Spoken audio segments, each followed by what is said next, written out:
What is up YouTube, and welcome to this Flash Season 6 review, Season 7 predictions and unexplained mysteries. So the Flash is done for another year, and Season 6 has been a victim to the big bad this year, which is actually the COVID-19 shutdown. And as such, we have the finale 3 episodes early. Was it good? Let's discuss. So as always, if you're new to the channel, please do subscribe if you want more, and drop a like if you enjoyed the video. Season 6 has been, as a whole, pretty decent. Last season's Cicada villain was pretty much dull, and the season didn't really hit the heights of season 1 and 2, to be honest. The big bads just haven't felt interesting, and while Savitar and the Thinker were fantastic at the start, they were just not enough, to be honest, to carry the whole season. Thankfully, here in season 6, the whole season big bad has been switched up, with Bloodwork in the first half and Eva McCulloch and Mirror Iris technically there in the second half. Now this works better as having pods of villains allowed for tighter storytelling, much like what Agents of S.H.I.E.L.D. started doing back in season 4. The first half of the season with Bloodwork had its ups and downs, and the show is now introducing more comic villains and storylines from the recent comics and recent in the last few years. So these come from the run by Joshua Williamson, which is every bit as good as Jeff Johns, that run that he did, and introduced the best villain since Thorn, which is of course Godspeed, but more on him later. Now Bloodwork, a villain I didn't really care for much in the comics, but the page-to-screen adaptation was done very well, and the actor who played of him was very, very good. He was one of the best actors I think we've had on the show for quite some time. Now horror elements were actually included in the show,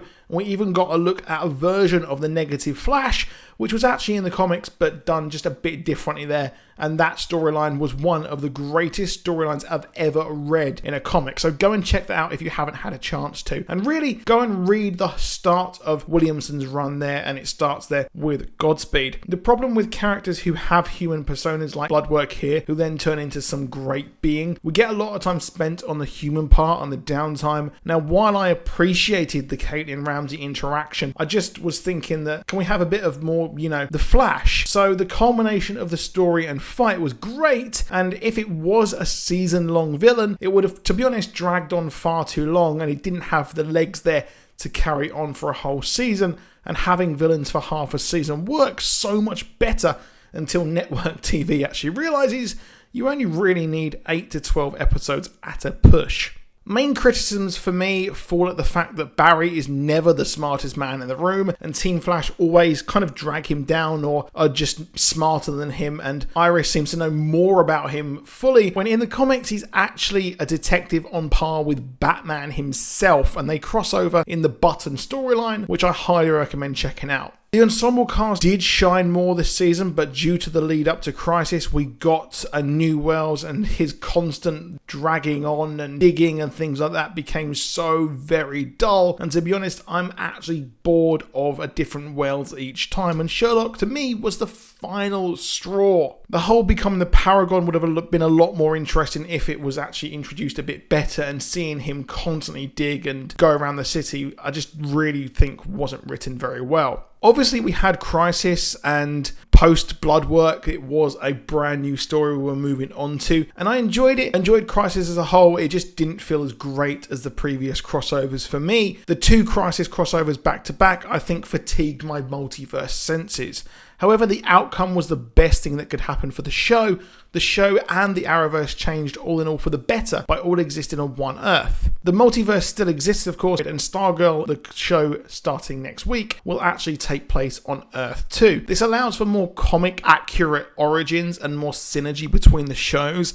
We already saw that these changes with Pied Piper returning, albeit obviously his origin changing, which I thought was pretty damn cool. And Cisco being completely going to Atlantis, and he was obviously not there for the finale, I thought was very cool. And I think that we would have seen a bit more of a payoff there for Atlantis, and see him have more sort of control and impact there on the finale. But we've got 3 episodes missing, so let's understand that. All in all, this half of the season focused more on the Speed Force dying and a new, more female Mirror Master. In the comics, Barry started to lose his speed due to the Speed Force dying, and had to work with others who have new forces that were created in the latest comic run, such as the Power and Sage Force. Now, introducing these current runs is great for newer comic fans, as the show so far has focused on the 90s, early 2000s, and even way back into the 70s, but has touched on newer concepts around about 2004-ish.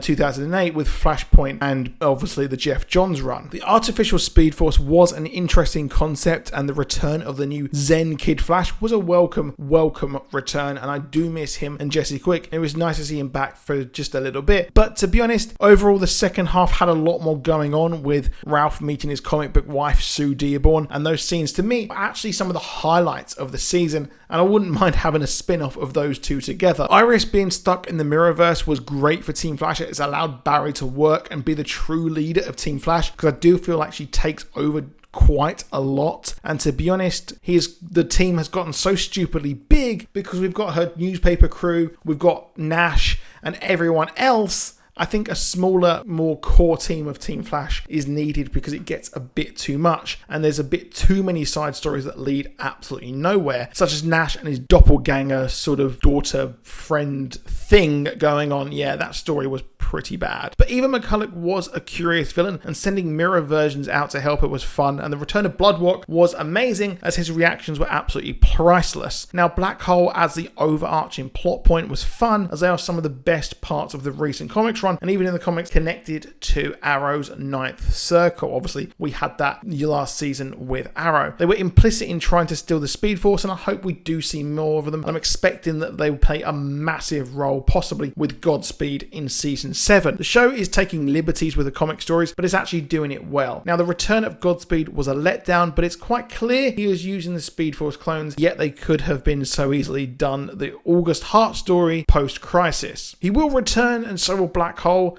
and now Sue has been framed for the final 3 episodes, so that is going to be a big part of season 7. And to be honest, I actually loved the finale for what it was. I loved the finale fight of Team Flash versus the Team Light, something I guess and the comic book editing was inventive, and out of necessity the show has had to take risks, and it actually ended on a cliffhanger and a completely bum note with everyone losing. This is the Flash's version of Empire Strikes Back. Brave for a show that always wraps up each storyline very nicely. The team are left in a state of flux with the Speed Force dying, Iris trapped, and their villain on top of the world, and pulling off a finale from an episode which was just a few episodes from the real finale did actually work. Now, where does the season rank for me? Probably right after season 3, as to be honest, it went downhill after season 3, and to be honest, it might even beat season 3 for me. I'm actually excited for the show again, which takes a lot because the Arrowverse as a whole hasn't really excited me whatsoever for a while. So with that all in mind, season 7 will be a bit of a weird one, and I couldn't have seen our new Mirror Master going into it, but she will be. I expected them to take her down in the true finale,